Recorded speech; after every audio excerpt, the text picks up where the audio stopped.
안녕하십니까. 간세법이 지금 포지가 정식으로 나오기 전까지 간세법에 대해서 강의를 저도 정해야 되니까 하고 있습니다. 4월 17일이죠. 그러니까 시험이 얼마 안 남았습니다. 그래서 다음 주 화요일날 간세법이 나옵니다. 포지가 나오기 전에 제가 그거 합니다. 가장 간단하게 그냥 작년 2020년 국어 공채 간세법 개론 가책경입니다. 65페이지부터입니다. 제 책이 지금 특징이 7회 기출문제, 9급, 7급, 총 14회 기출문제에다가 뒤에 법전이 들어가 있습니다. 그래서 이제 1번 문제는 간세법상 통관에 대한 설명을 옳지 않은 것은 이렇게 되어 있습니다. 이 통관에 보면은 일단 234조에 234조에 봐가지고 수출입의 금지 물품이 있죠. 자, 그 문제입니다. 저는 수출입을 할 때 법령에 정하는 바에 따라 1번 지문입니다. 허가 승인 포시 또는 그 밖의 조건을 갖출 필요가 있는 물품은 세관장에게 그 허가 승인 포시 또는 그 밖의 조건을 갖춘 것임을 증명하여야 합니다.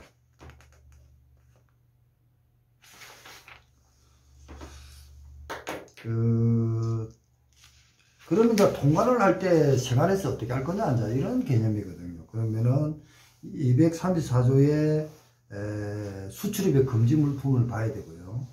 헌법 질서 문란, 그리고 정부의 기밀 누설, 화폐 채권이나 그 밖의 유가증권 위조품, 변조품, 모조품 이런 게 이제 일단 안 되죠. 그리고 통관의 제한 및 보루도 가능합니다.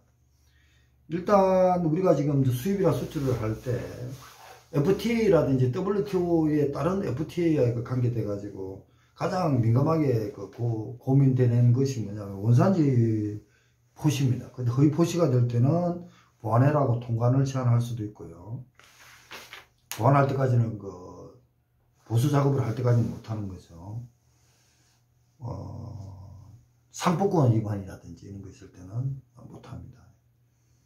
보완을 하든지 반송을 하든지 해야 되겠죠. 수입할 때. 그 다음에 이제 통관을 보루도 가능합니다. 기재사항의 보완이 필요한 경우라든지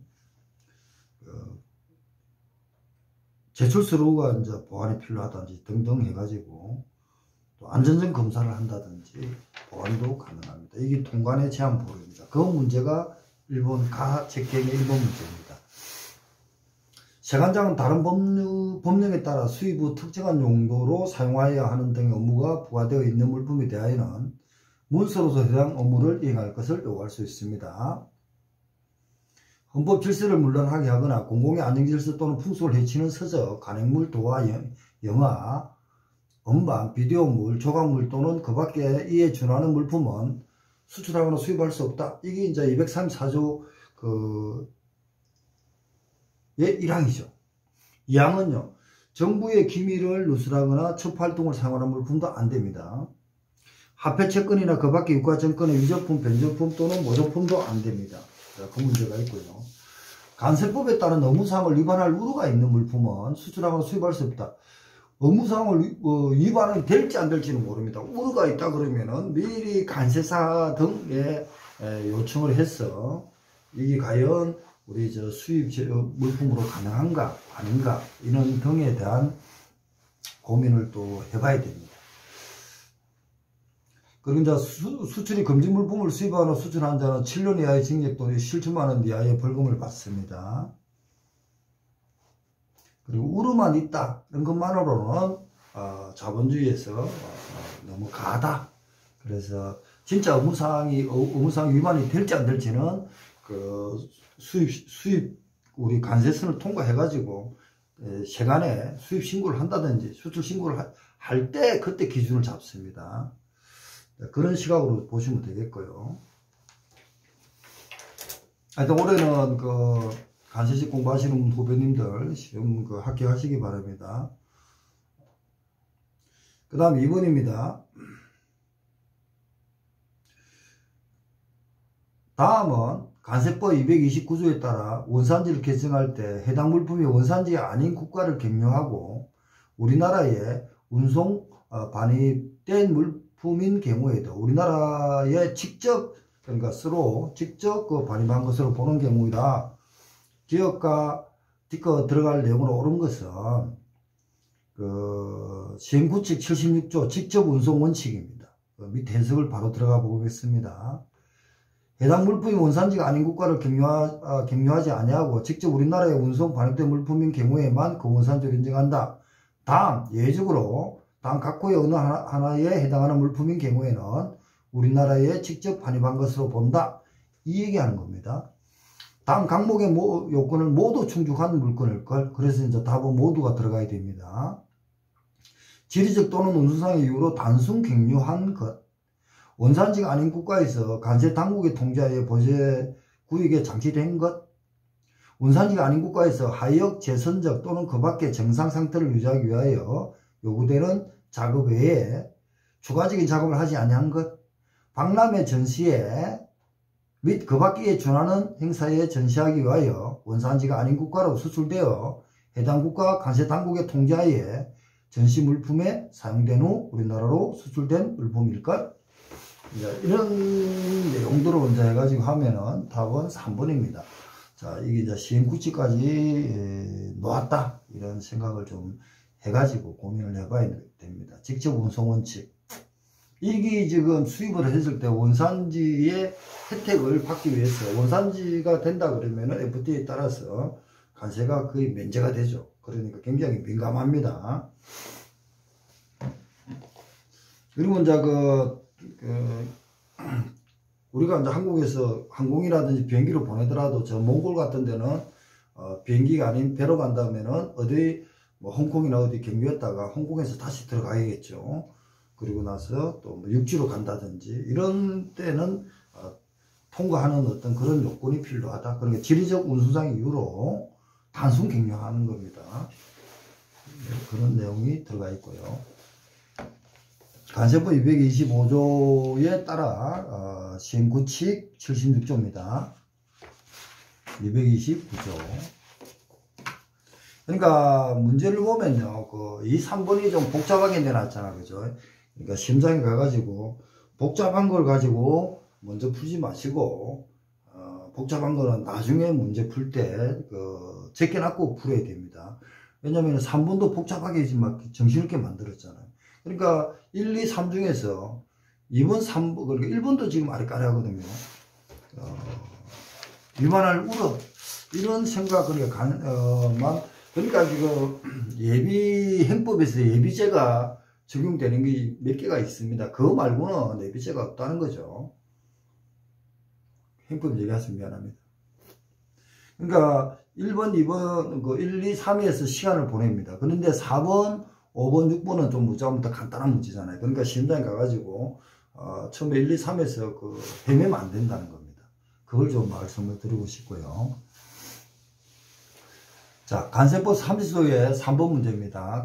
가세가격 결정 시 해당 수입 물품의 대가로서 구매자가 지급하였거나 지급하여야 할 총금액에서 다음 어느 하나에 해당하는 금액을 명백히 구분할 수 있을 때에는 그 금액을 공제하게 되는데, 이때 공제하는 금액에 해당하는 금액을 모두 고르면, 그러니까 이제 밑에 해석을 바로 들어갑니다. 30조부터는 그거죠. 이제 가세가격 결정 원칙입니다. 6단계가 있고요. 그거는 우리 관세자 2차 볼 때도 그렇고, 제가 지금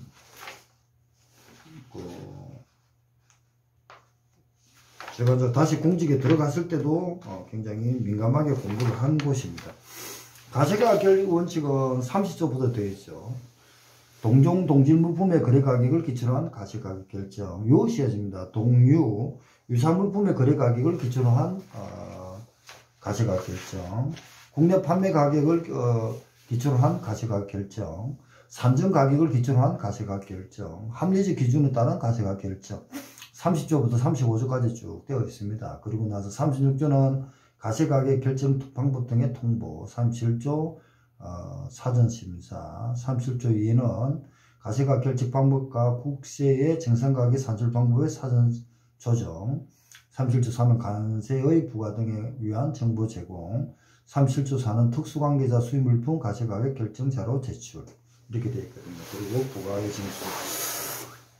이렇게 되어 있습니다. 그러면 여기서 가장 90% 이상이 되는 게 제일 동종 부분 거래가격 30조가 이제 가시가격 결정의 원칙이 거의 적용 안 됩니다.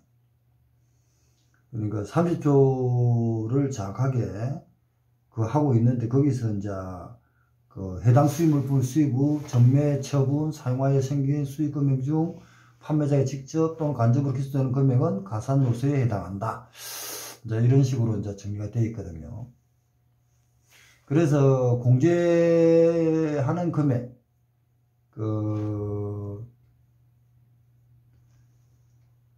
30조 가시가격 결정의 원칙은 수입물품의 가시가격이 우리나라에 수출하기 위하여 판매되는 물품에 대하여 구매자가 실제로 지급하였건 지급할 가격에 다음 각 호의 금액을 더하여 조정한 거래 가격으로 한다. 그래서 이제 뒷거는 해당 수입물품의 수입 후 전매, 처분, 사용하여 생긴 수익금액 중 판매자에게 직접 간접으로 기소하는 금액은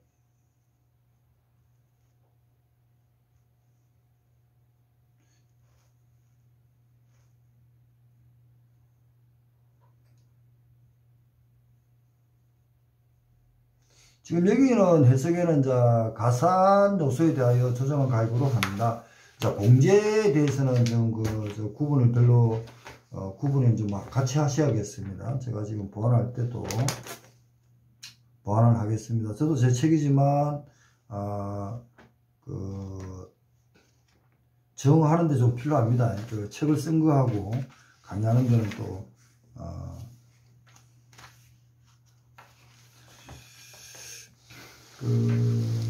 가산되지 않은 가산 요소와 가산되지 않은 거, 이건 이제 공제 요소. 예. 여기가 이제 기역, 니은, 리을이 이제 공제 요소입니다. 수입 후에 하는 해당 수입 물품의 건설, 설치, 조립, 정비 등등 관한 기술 지원. 그 다음에 수입항에 도착한 후 해당 수입 물품 운송하는 데 필요한 운임 보험료. 그게 기역, 니은까지 들어갔죠. 우리나라에서 해당 수입 물품에 부과된 관세 등의 세금과 그 밖의 공과금, 연불 조건의 수입인 경우 해당 수입 물품에 대한 연불이자 이렇게까지 들어가 있습니다. 그러면 이제 공제되는 금액만 하고 되어 있지만 뒷것은 가산 요소라는 겁니다. 가산 요소다.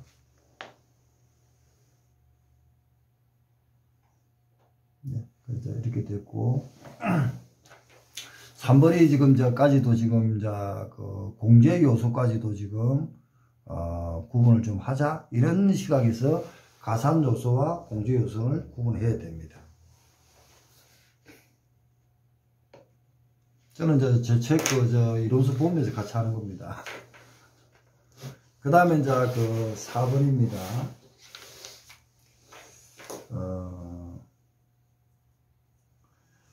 자, 통관포지입니다. 통관포지에 대한 설명으로 옳지 않은 것은, 이게 이제 좀 짜증이 난다는 거죠. 짜증이. 답을 4번을 보면요. 통관포지 첨부 대상, 통관포지의 종류, 첨부 방법 에 관하여 필요한 사항은 기획재정부능, 이 기획재정부능은 시행구칙이거든요. 정한다. 자, 이게 틀리는데. 통관포지 첨부 대상, 통관포지 종류, 방법 등에 필요한 사항은 관세청장이 정한다. 시행령 235조 통관포지의 첨부, 이렇게 되어 있습니다. 시행령 관세청장이 정한다.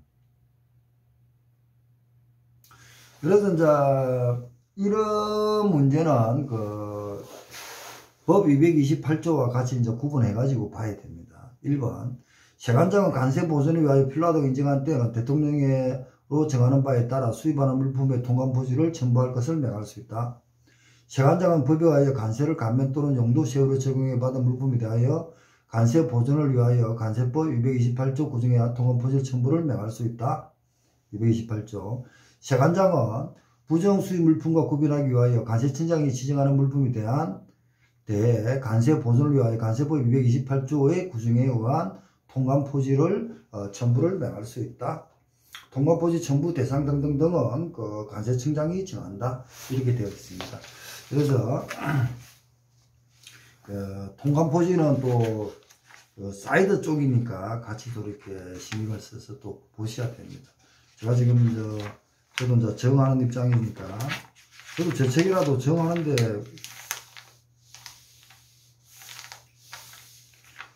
시간이 좀 갑니다. 그래도 지금 강의하기 전에 제가 하나하나 지금 저도 좀 신경을 쓰고 있습니다.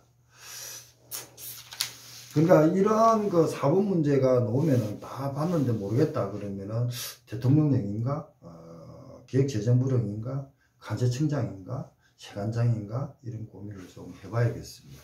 그런 걸 해봐가지고 정하는 습관이 들어야지. 여기서 앉아가지고 법조항은 돼 있는데 법조항 아닌 걸 계속 찾아가지고 답을 할 수는 없거든요. 그런 식으로 좀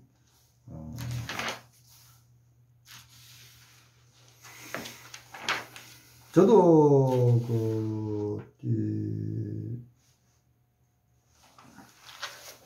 고민을 그거 하면서 참 이게 어렵더라고요. 저도 처음에 간시법 할 때 간시법은 논리가 아니라는 걸 제가 말씀드리겠습니다. 그래서 이제 정하고 나면 어떻게 할 거냐 이런 얘기를 좀 많이 해드리겠지만 그렇습니다.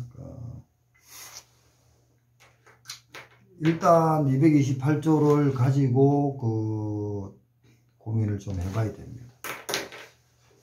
28조를 보면은 제가 지금 제 책 228조를 찾아보겠습니다. 그러면서 이제 법을 한 개 한 개 감을 좀 익혀 주시기 바랍니다. 그래야만이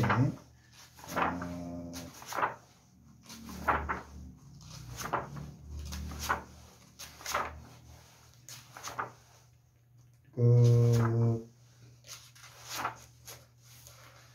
226조는 통관 요건입니다. 허가 승인 등의 증명 확인, 수출입을 할 때 법령에서 정하는 바에 따라 허가 승인 포시 또는 그 밖의 조건을 갖출 필요가 있는 물품은 세관장이 그 허가 포시, 허가 승인 포시 또는 그 밖의 조건을 갖출 것을 증명하여야 한다. 아까 전에 앞에 2번 문제가 있었죠. 맞죠? 3번 문제가 있었나요? 예. 228조, 226 조항부터 지금 다 놓은 겁니다. 그 다음에 통관에 할 때 제일항의 구조조건 대한 세관장의 확인 및 필요한 수출입 물품에 대하여 다른 법령에도 불구하고 그 물품과 확인 방법, 확인 절차, 필요한 사항은 대통령 확인 방법, 확인 절차 그 밖에 필요한 사항은 대통령령으로 정합니다. 그죠? 네, 그렇습니다. 그 다음에 의무이행의 요구. 세관장은 다른 법령에 따라 수입 후 특정한 용도로 사용을 하는 등 의무가 부과되어 있는 물품에 대하여 문서로서 해당 의무를 이행할 것을 요구한다. 앞에도 있을 거예요. 1항에 따른 의무이행을 요구받는 자는 대통령령으로 정하는 특별한 사유가 없으며 해당 물품에 대하여 부과된 의무를 이행해야 한다. 자, 228조입니다. 세관장은 관세 보존을 위하여 필요하다고 인정할 때는 대통령으로 정하는 바에 따라 수입한 물품의 통관포시를 첨부할 것을 명할 수 있다. 이게 나왔죠. 그럼 이제 통관포시의 첨부, 그러고 나서 시행령 235조 3항 통관포지 첨부 대상, 통관포지의 종류, 첨부 방법 등에 관하여 필요한 사항은 관세청장이 정한다. 여기까지는 옵니다. 시행령과 시행구치, 대통령령과 시행령, 구치까지 이렇게 235조 2항이 나온 겁니다. 235조 2항이 나온 겁니다.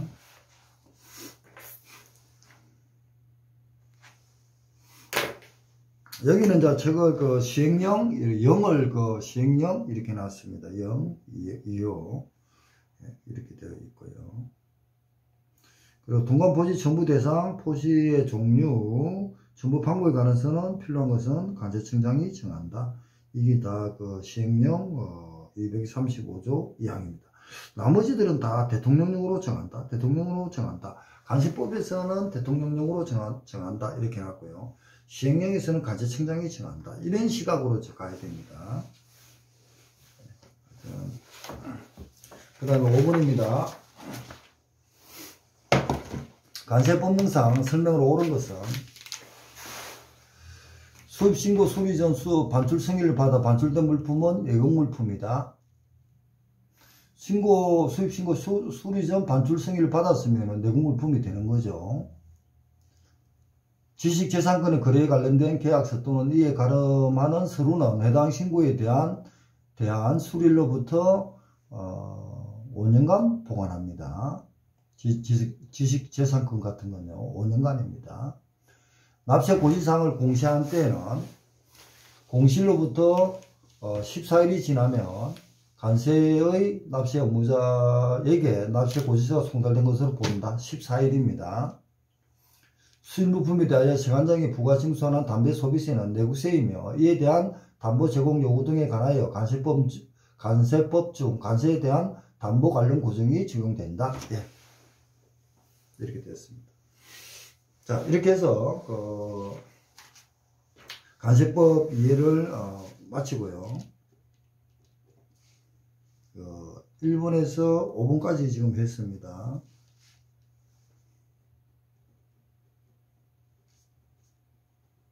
관세법 3회도 연속으로 하겠습니다. 지금 20분이 넘어가지고